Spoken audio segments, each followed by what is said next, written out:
Right now, your neighbors are putting plastic zip ties on a net over half-eaten strawberries as if it were a crime scene. You walk out, coffee in hand, and simply, nothing has been touched. Not luck, strategy. You're planting the things animals don't even care about. In this video, I'll go through 10 crops that most wildlife tends to ignore, so you're the one who actually gets the harvest.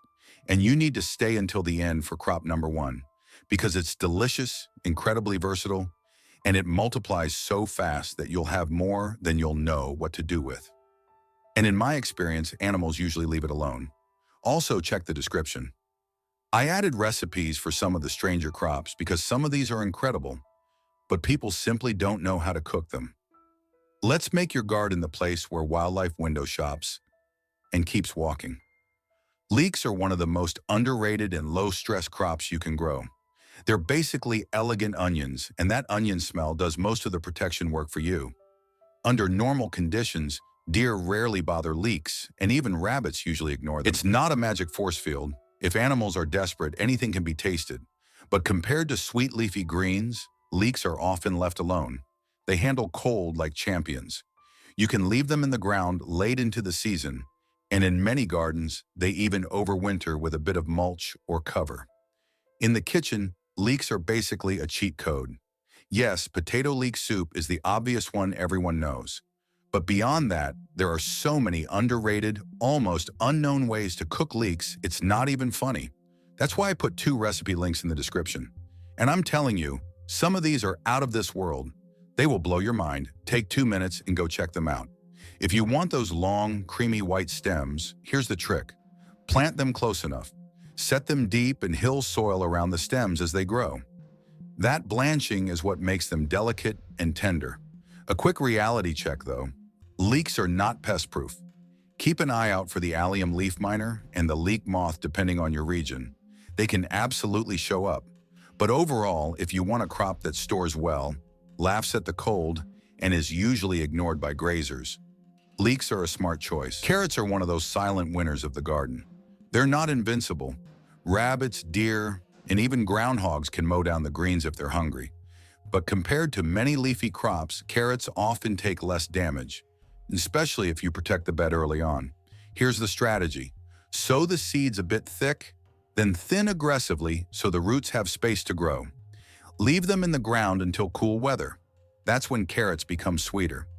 The cold signals the plant to store more sugars in the root, and the flavor increases. In the kitchen, you can go in many directions. Roast them with cumin, slice them raw with lemon and olive oil, or blend them into a carrot ginger soup. And don't throw away the greens. Carrot greens are edible. They're a bit bitter and herbaceous, which is exactly why they make a killer pesto. Remove the tougher stems, blend the greens with garlic, oil, and something fatty, and suddenly waste becomes sauce.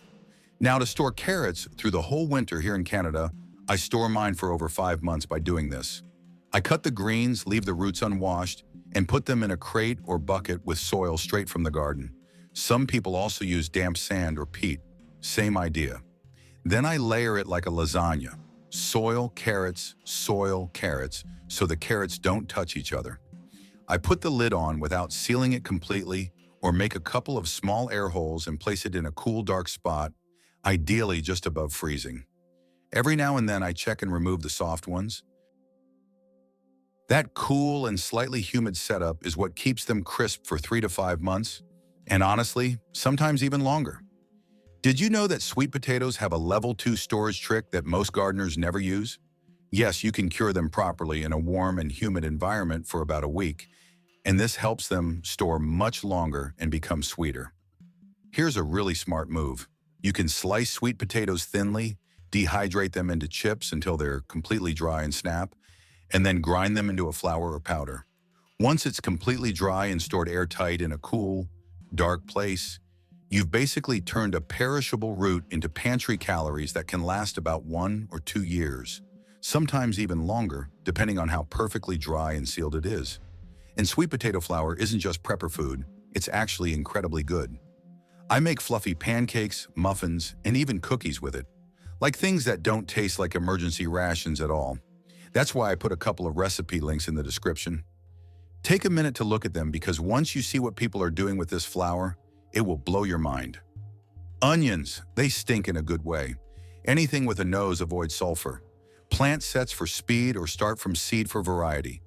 Red, yellow, storage types. Build your pantry, caramelize a batch, pickle thin slices or slow roast whole onions until they become sweet and spreadable. Interplant them with lettuce or beets as living pest deterrents. Onions support your kitchen when supply chains break. They support your garden by telling critters to shop elsewhere. It's the security system you eat. Plant in fall, harvest the scapes in spring, the bulbs in summer. Deer and rabbits treat the bed like a force field. Use a roasted garlic paste, store cloves in olive oil, or smash it into aioli. Ferment black garlic if you want a flavor cheat code. Save your best bulbs to replant them. They produce compounds. The smell is biological warfare for wildlife. Aromatherapy for you. The leaves are toxic, the stalks are acidic, and animals respect the warning label. Plant once, harvest for a decade. It's not just pie. Stew it with ginger as a savory side. Make rhubarb chutney for meats, or cook it into a tangy compote for yogurt. The huge leaves shade out weeds. The crowns ignore late frosts. Everyone thinks it's only for dessert.